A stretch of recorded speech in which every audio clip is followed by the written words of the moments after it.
नागापुर नामक एक गांव में सहस्रा नाम की एक 10 वर्ष की लड़की रहती थी।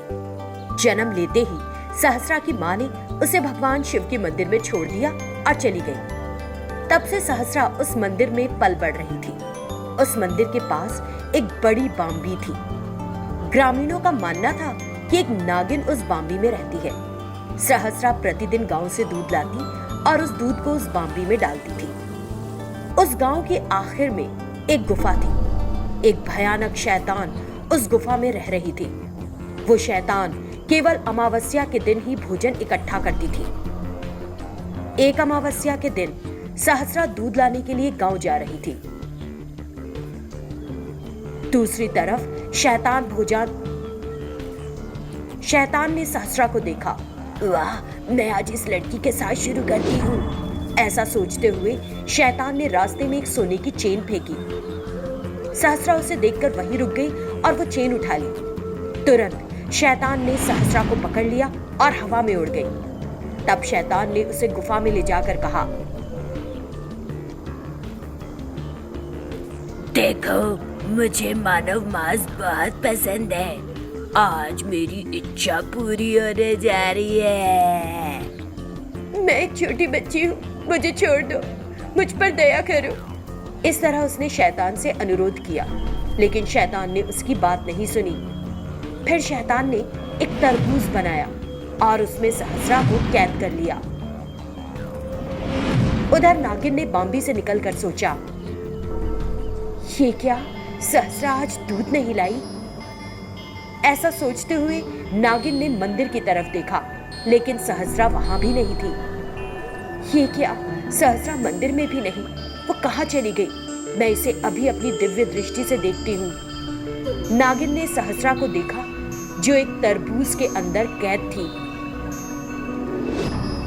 और जल्दी से उस गुफा में गई।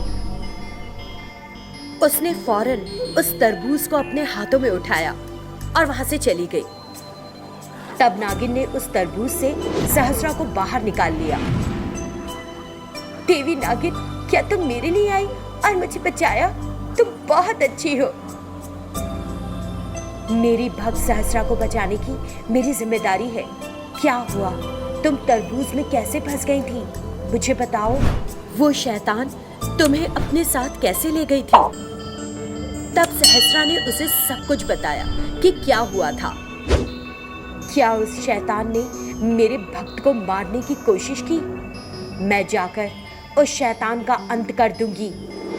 ऐसा कहते हुए नागिन एक सामान्य औरत का रूप ले लेती है और उस तरफ जाती है।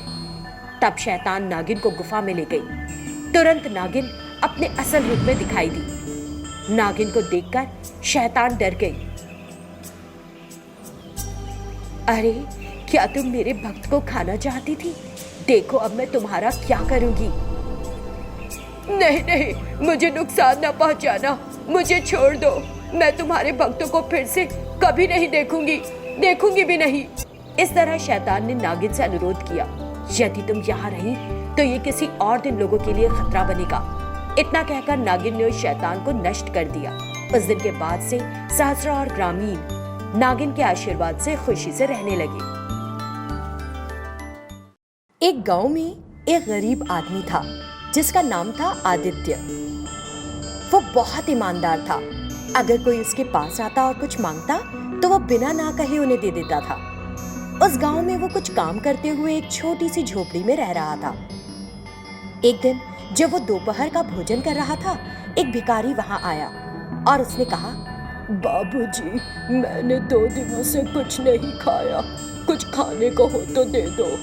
बिना एक भी पल और सोचे आदित्य ने अपना भोजन उस भिखारी को दे दिया।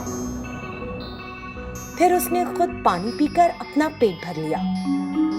इसी बीच उसका दोस्त हर्ष वहां आया और बोला, अरे आदित्य, क्या हाल है? बस हमेशा की तरह। अरे यार, तुम्हारे पिता ने अपने बंगले को गिरवी रखकर पैसे उधार लिए थे, तुमने वो पैसा नहीं दिया। हमने कहा भी कि तुम उस बंगले को हमें बेच दो और बचा हुआ पैसा ले जाओ, लेकिन तुम राजी नहीं हो रहे। वो बंगला एकमात्र संपत्ति है जो मुझे मेरे पूर्वजों से मिली। मैंने तुमसे पहले ही कई बार कहा है, मैं इसे नहीं बेचूंगा। ठीक है, फिर हम क्या करें? तुम्हारी मर्जी। तुम्हारे पास केवल 1 सप्ताह का समय है। पैसे चुकाओ और अपना बंगला पालो, नहीं तो मेरे पिता इसके मालिक होंगे। ये याद रखना तुम अब। इतना कहकर वो वहां से चला जाता है।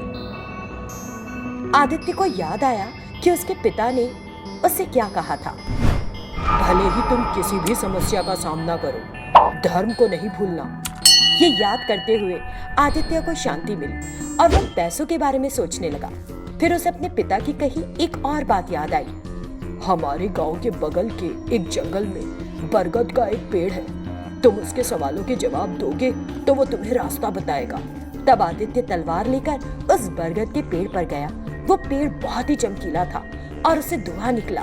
वो जोर से हंसा। कौन हो तुम? यहाँ क्यों आए हो? मेरा नाम आदित्य है, मैं यहाँ खजाने के लिए आया था। अच्छा, तो तुम यहाँ खजाने के लिए आए हो? हाँ, मैं उसी के लिए आया था। ठीक है, तो फिर मेरे सवालों का जवाब दो, तभी खुलेगा ये दरवाजा, नहीं तो तुम्हारा खून बहेगा और यहीं मर जाओगे। मैंने पहले ही अपने जीवन की आशा खो दी है। आप सवाल पूछिए। 1, 2, 3, 4, 5 मुझे बताओ कि ये क्या है? पंचभूत, सृष्टि के स्रोत हैं ये। मानव इंद्रियों में क्या महत्वपूर्ण है? बड़ों ने कहा है कि इंद्र के सबसे महत्वपूर्ण अंग आंखें हैं, इसलिए आंखें महत्वपूर्ण है। मानव जन्म का उद्देश्य क्या है? मानव जन्म का उद्देश्य ईश्वर को जानना है। बहुत खूब आदित्य, बहुत बढ़िया। मैं तुम्हारे जवाबों से प्रभावित हुआ। मैं खुशी से दरवाजा खोलता हूँ।